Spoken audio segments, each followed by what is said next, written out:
I want to share some wisdom with you that I wish somebody shared with me years ago. After a decade of testing out knives, reviewing knives, carrying knives, I want to share with you some knife wisdom and some knife tips that I hope will help you and also just straight up save you money so you make the wise choice when it comes to purchasing knives and also using knives. Here they come, 8 tips. This is tip number 1.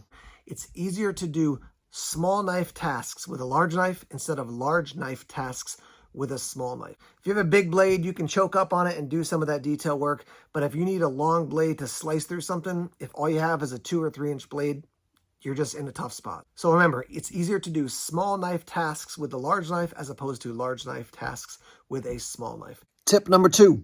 Do some research on what people actually say about their interactions with companies, not just what the company says online. Because the company could say one thing online and then you do some research on the knife forums and all of a sudden you realize, yeah, these people actually don't back up their warranty that well. So do some research about what people's actual experience is with the retailer or the knife manufacturer. Tip number 3. Figure out how you feel about sharpening knives and continue to improve at it. I don't think I'm a great knife sharpener.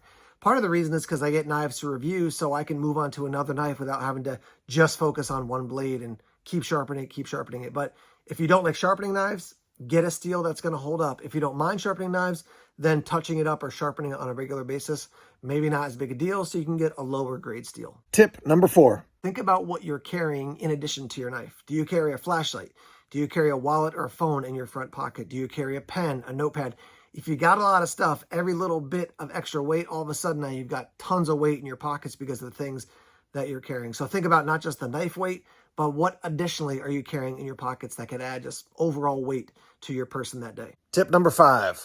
My 5th tip for you is think about what I call scary knife syndrome.